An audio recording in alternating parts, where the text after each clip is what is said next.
हमारे हिंदू सनातन धर्मों में 5 अद्भुत और महाशक्तिशाली धनुषों का वर्णन मिलता है, जिसको न केवल दिव्यता प्राप्त थी, बल्कि जब कोई भी योद्धा उन्हें साधता था और उठाता था तो उनकी शक्ति कई गुना बढ़ जाती थी। इन धनुषों में इतनी अलौकिक शक्ति होती थी कि स्वयं त्रिदेव भी इनके प्रचंड और प्रभाव से भयभीत हो उठते थे। ये धनुष केवल अस्त्र ही नहीं थे, बल्कि देवताओं और असुरों के बीच हुए अद्भुत महासंग्रामों के मूक साक्षी भी थे। इनमें से कुछ धनुषों का निर्माण स्वयं देवताओं ने भी किया था और कुछ पौराणिक कथाओं के अनुसार इस ब्रह्मांड की रचना के समय ही विद्यमान है। इतना ही नहीं, कुछ महाकाव्यों में यह भी वर्णित है कि इन धनुषों में से एक तो आज भी इस पृथ्वी पर मौजूद है और उनकी दिव्यता का प्रत्यक्ष प्रमाण समय समय पर हमारे सामने आता रहता है। इन धनुषों के बल पर देवताओं ने असुरों को पराजित किया और ऋषियों के धर्म की रक्षा की, और स्वयं भगवान विष्णु ने जब पृथ्वी पर अवतार लिए तो उसमें अधर्म का अंत किया और सत्य का विजय हुआ हमेशा। तो आइए अभी हम ये समझते हैं कि 5 धनुषों की दिव्यता, महत्वता और शक्ति को समझेंगे, और जिसका वर्णन वेदों, पुराणों और महाकाव्यों में बार बार मिलता है। तो चलिए फिर शुरुआत करते हैं। वीडियो अगर पसंद आए तो वीडियो को लाइक जरूर करें और चैनल को सब्सक्राइब तो अवश्य कर देना है। और मेरी यही आशा है कि अगर आप वीडियो को अंत तक जरूर देखेंगे तो आज आपको पता चलने वाला है कि सच क्या है और सबसे 5 महाशक्तिशाली धनुषों के बारे में। शुरुआत कुछ इस प्रकार होती है कि हमारे हिंदू धर्म में कई ऐसे अनेक अस्त्र और शस्त्र प्रसिद्ध हैं। सभी अस्त्र शस्त्रों में जो सबसे अधिक उपयोग किया जाता था वो था धनुष और बाण। हमारे ग्रंथों में ऐसे कई दिव्य धनुषों का वर्णन मिलता है जो समय समय पर अलग अलग योद्धाओं के पास था। तो इनमें से कुछ के बारे में तो आज भी ऐसा सुना जाता है। तो चलिए फिर इसके बारे में जानते हैं। जब भी दो सर्वश्रेष्ठ धनुषों की बात आती है तो दो धनुषों की व्याख्या कुछ इस प्रकार होती है। उसमें से पहला होता है पिनाक धनुष, महादेव का धनुष, इसे अजगव भी कहा जाता है। और दूसरा रांग, जो भगवान विष्णु का धनुष था, इसे शर्ख के नाम से भी जाना जाता था। इन दोनों धनुषों का निर्माण स्वयं परम पिता ब्रह्मा ने किया था। हालांकि कुछ स्थानों पर ऐसा भी कहा जाता है कि इन दोनों धनुषों का निर्माण विश्वकर्मा जी ने किया था। कुछ ऐसे ग्रंथों में देवराज इंद्र को इन दोनों का निर्माण बताया जाता है। हालांकि अधिकतर ग्रंथों में ऐसा ही लिखा है कि इन दोनों को परम पिता ब्रह्मा जी ने बनाया था। और इनमें से एक धनुष जो रांग है, जो भगवान विष्णु यूज करते हैं, इसका प्रयोग करते हैं, उन्होंने नारायण को, और दूसरा धनुष पिनाक मतलब अपने महादेव को दिया था। ये दोनों धनुष महाधनुष कहे जाते हैं और सबसे ज्यादा शक्तिशाली माने जाते हैं। अपने अपने धनुषों को धारण करने के बाद भगवान शिव और भगवान विष्णु में इस बात का वार्तालाप हुआ कि इन दोनों धनुषों में कौन सबसे ज्यादा श्रेष्ठ है। तब ब्रह्मदेव की मध्यस्थता में दोनों के बीच अपने अपने धनुष के बीच में युद्ध हुआ और वो युद्ध महाभयंकर था। बहुत देर युद्ध चलता रहा और कोई निर्णय नहीं निकाल रहा था। तब ब्रह्मा जी के अनुरोध पर दोनों ने युद्ध समाप्त किया और उनसे पूछा कि पिनाक या फिर रांग में कौन सबसे ज्यादा श्रेष्ठ है। तो तब परमपिता ब्रह्मा जी ऐसा बताते हैं कि इन दोनों धनुषों में मैंने अपने सर्वश्रेष्ठ कौशल से बनाया है, और इसी कारण इन दोनों के बीच अंतर बता पाना बहुत ही ज्यादा असंभव हो जाएगा। किंतु युद्ध के बीच में भगवान शिव श्री हरि का युद्ध कौशल देखने के लिए कुछ समय के लिए रुक गए थे, इसलिए उसके आधार पर रांग को पिनाक से अधिक श्रेष्ठ घोषित करता हूं। ये सुनकर महादेव रुष्ट हो गए और उन्होंने पिनाक को त्याग दिया। उन्होंने श्री हरि से कहा कि अब आप ही इस धनुष को भंग कीजिए। तब भगवान विष्णु ने ऐसा कहा कि समय आने पर मैं आपकी इच्छा के अनुसार अवश्य काम करूंगा और इसका नाश करूंगा। तब महादेव की आज्ञा से वो धनुष सबसे पहले इंद्र ने लिया और उसके बाद में उसे जनक के पूर्वज देवराज को दे दिया था। आगे चलकर महादेव के वचन के अनुसार भगवान श्री राम ने माता सीता के स्वयंवर में धनुष को भंग किया था। यही वो धनुष था जिसे महादेव ने त्रिपुर संहार किया था। अब रांग में आगे चलकर भगवान श्री कृष्ण को प्राप्त हुआ, जिसे सर्ख के नाम से जाना गया। भगवान विष्णु ने इसे गोवर्धन नाम भी दिया था। हालांकि कई स्थानों पर रांग और गोवर्धन को भगवान श्री हरि का दो अलग अलग धनुष बताया गया है। और ऐसा भी कहते हैं कुछ लोग कि महाभारत में भगवान श्री कृष्ण के धनुष को उनके अतिरिक्त केवल परशुराम, भीष्म पितामह, गुरु द्रोण, कर्ण एवं अर्जुन ही संभाल सकते थे। भगवान श्री कृष्ण ने कंस की सभा में एक और महान धनुष को भंग किया था। मान्यता यह भी है कि धनुष भी भगवान शंकर का ही था, हालांकि उसे केवल शिव धनुष ही कहा गया है। उसी प्रकार भगवान श्री राम की परीक्षा लेने के लिए भगवान परशुराम ने उन्हें अपने धनुष पर प्रत्यंचा चढ़ाने को कहा, जिसे रामायण में वैष्णव धनुष भी कहा गया है। पिनाक और रांग के अतिरिक्त भी कुछ और प्रसिद्ध शक्तिशाली धनुष माने जाते हैं। तो उसके बारे में क्या वर्णन है उसके बारे में समझते हैं, जिसको जानकर सच में आप हैरान हो जाओगे। तो पहला इसमें नाम आता है कोदंड धनुष। अब ये धनुष भगवान श्री राम का धनुष था।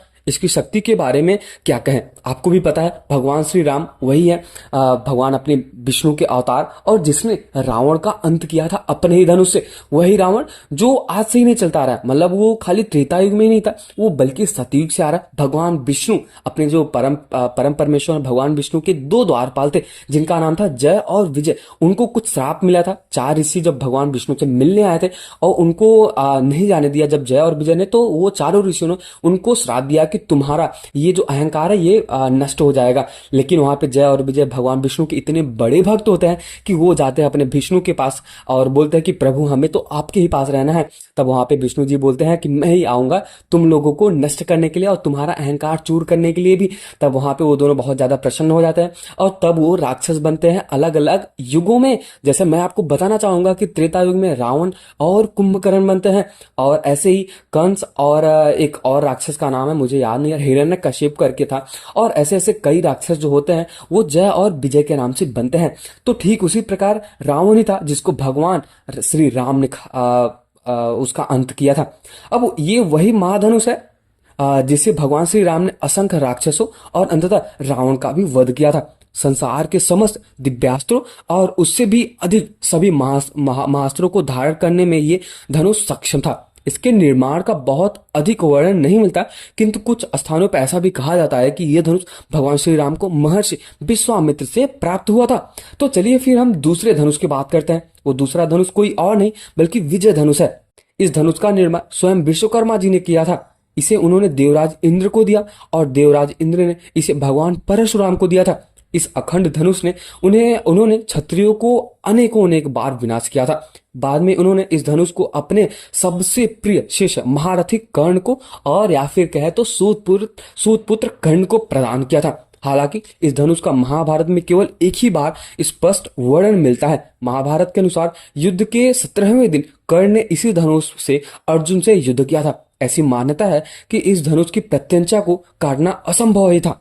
अब इसी धनुषों की संख्या में तीसरा जो धनुष है वो नाम आता है गांडीव। आपने इसके बारे में तो सुना ही होगा, क्योंकि ये एक ऐसा धनुष है जिसको चलाने वाला और इसको देखने वाला और जो इसको सुनता था उसकी रूहें कांप जाती थी।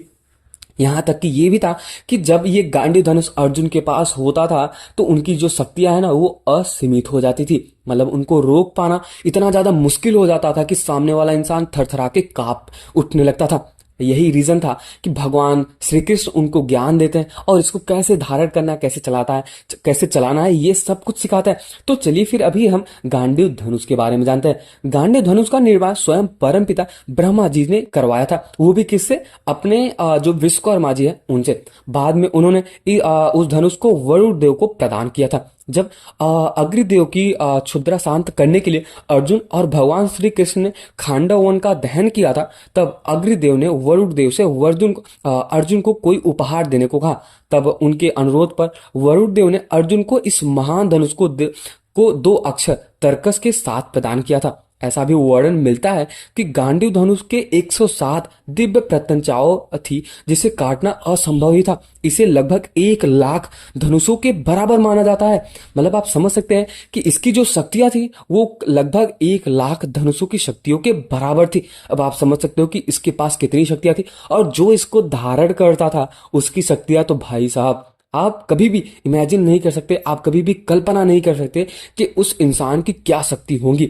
जब पांडव और द्रौपदी स्वर्ग की अंतिम यात्रा पर निकले तब मार्ग में अग्निदेव के कहने पर अर्जुन ने गांडीव धनुष को वरुण देव को लौटा दिए थे। अब यही वो समय था जब अर्जुन ने इस धनुष मतलब गांडीव धनुष को समंदर में रख दिया था, क्योंकि ये जहां से आया है ऐसा कहा जाता है कि जहां से सोर्स निकलता है वो लास्ट में जाके वहीं पे चला जाता है। ठीक उसी प्रकार जहां से गांडीव धनुष आया था वरुण देव के पास और अपने सबसे पहले ये परमपिता ब्रह्मा जी के पास था, फिर भगवान शिव के पास था।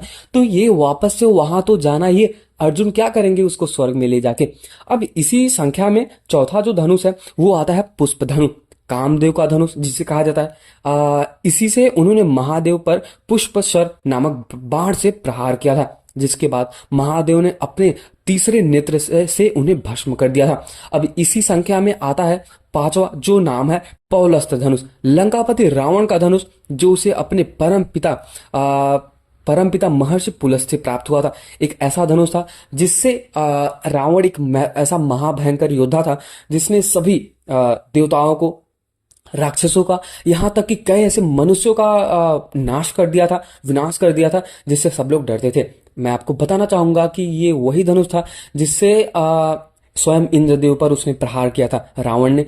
और बाद में इंद्रदेव, जो उसका सबसे बड़ा पुत्र था मेघनाथ, जिसको इंद्रजीत के भी नाम से जाना जाता है, वो आता है रावण का हेल्प करने के लिए, सहायता और मदद करने के लिए। तब वो मतलब रावण और मेघनाथ दोनों मिलकर इंद्रदेव पर चढ़ावा कर देते हैं और वहां से विजय प्राप्त करके लंका में लेके जाते हैं। तो ये वही पौलस्त धनुष है जिसको रावण धारण करता था और सभी राक्षसों को, सभी देवताओं को डरा के रखता था। और तो और महाभारत में कई अन्य धनुषों का भी वर्णन मिलता है जिसके बारे में जानकर आप तो हैरान हो जाओगे। नंबर इसमें आता है कि रौद्र अभिमन्यु का धनुष, जो उन्हें बलराम से मिला था। बलराम को यह धनुष महादेव से प्राप्त हुआ था। और अब इसी संख्या में आगे बढ़े तो दूसरे नंबर पे आता है व्यायव्य महाबली भीम का धनुष। उसके बाद आता है महेंद्र सम्राट युधिष्ठिर का धनुष। उसके बाद आता है वैष्णव नकुल का धनुष। अश्विन, जिसको सहदेव का धनुष भी कहा जाता है। पौलस्त, ये ऐसा धनुष था जिसको घटोत्कच का भी धनुष कहा जाता था। यह धनुष त्रेता के रावण के पास भी था। अब आप समझ सकते हो कि ये जो धनुष है ना, ये हमेशा घूमता ही रहता है कहीं ना कहीं, कहीं ना कहीं। उसके बाद आता है अंगिरस, गुरु द्रोण का धनुष, जो उन्हें महर्षि अंगिरस से मिला था। उसके बाद आता है कोदंड, भगवान श्री राम का धनुष, जो द्वापर युग में भगवान श्री कृष्ण के पुत्र प्रद्युम्न को मिला था। मैंने बताया ना कि जो जितने भी धनुष है ना, वो अन्य अन्य युगों में जितने भी देवता है और जितने भी महारथी है उनको मिलता जाता है। पांडव और द्रौपदी के पुत्र, जिन्हें उप पांडव कहा जाता है, उनके धनुष का भी वर्णन महाभारत में दिया गया है। रौद्र प्रतिद्वंद का धनुष, और आग्रेय, जिसे सूत सोम का धनुष कहा जाता है, और कौवैर, जिसे सूत कर्मा का धनुष कहा गया है। याम, जिसे शतानिक का धनुष कहा गया है। गिरीश, जिसे सुतसेन का भी धनुष कहा गया है।